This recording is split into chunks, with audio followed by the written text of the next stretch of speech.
From JBS Studios in Greater New York, this is the JBS News Update with Teisha Bader. I'm Teisha Bader with the JBS News Update for Tuesday, February the 27th, 2018.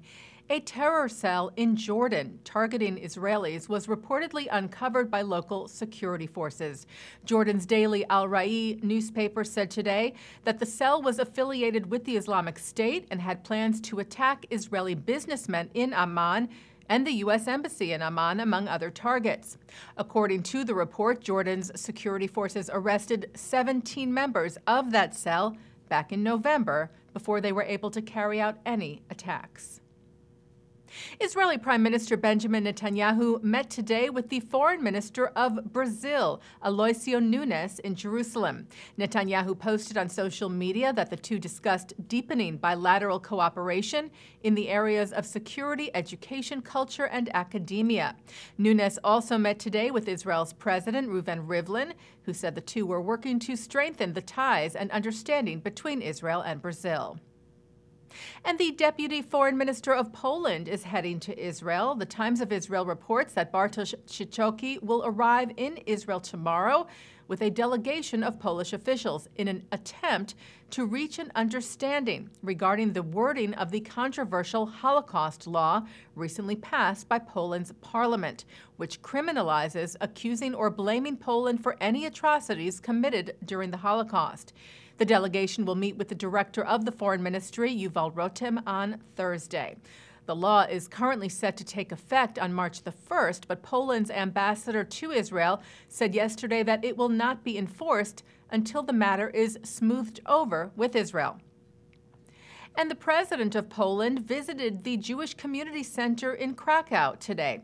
Andrzej Duda met with Jewish leaders at the JCC, including its executive director, Jonathan Ornstein, and the chief rabbi of Poland, Michael Shudrich, in an effort, he said, to prevent a crisis with the Jewish community. Duda said at the JCC that there have been dramatic interpretations of the law, and that there were those Poles that acted against the Jews, but not the entire Polish nation. Duda reiterated that he has sent the law to Poland's constitutional tribunal, saying, "I hope that it will soon speak on this subject, which will help settle the dispute." And a group of Christian Poles who helped save Jews during the Holocaust are calling for dialogue and reconciliation in the aftermath of the controversial law. Some 50 Polish rescuers who have been recognized as righteous among the nations by Yad Vashem wrote a letter to Polish Prime Minister Mateusz Morawiecki, which was read aloud during a ceremony in Warsaw yesterday by rescuer Anna Stupnica-Bandow. The letter urged the Polish and Israeli governments to seek a, quote, future based on friendship, solidarity, and truth. And the president of the World Jewish Congress, Ronald Lauder, published an open letter in the New York Times yesterday in which he noted the Polish legislation has created a firestorm of ill will. Lauder wrote, "This entire controversy must now be dialed back, and I would like to see Polish and Jewish leaders sit down now and get back to the business of reconciliation and progress." The Anti-Defamation League released a new report today showing a significant uptick in anti-Semitic incidents last year. There was a 57% increase in 2017 from 2016. 1,986 anti-Semitic incidents were reported last year, among them a wave of bomb threats made against Jewish community centers and institutions at the very beginning of 2017, 2 incidents of vandalism at the Holocaust Memorial in Boston, some 100 headstones being toppled over at an incident at the Jewish Cemetery of St. Louis, and anti-Semitic graffiti inside a New York City subway. ADL CEO and National Director Jonathan Greenblatt said these incidents came at a time when we saw a rising climate of incivility, the emboldening of hate groups, and widening divisions in society. He said, in reflecting on this time and understanding it better with this new data, we feel even more committed to our century-old mission to stop the defamation of the Jewish people and to secure justice and fair treatment to all.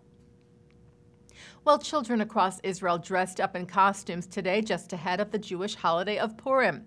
While the holiday begins tomorrow night, celebrations were already underway today, including along the building of a children's hospital in Tel Aviv. Window washers at the Dana Dweck Children's Hospital went to work today dressed up as superheroes to surprise and entertain the children who are patients there. And taking a look now at our programming for tonight, for Tuesday, February the 27th, at 7 o'clock, historians Micah Gottlieb and David Sorkin talk about the relevance of German Jewish philosopher Moses Mendelssohn with Abraham Sacher from the Leo Baeck Institute at the Center for Jewish History. At 8, Jewish authors Dara Horn and Ruby Namdar discuss the Jewish cultural themes of their novels with Sandy Brawarski of the Jewish Week, in a program of the Jewish Week from the Museum of Jewish Heritage.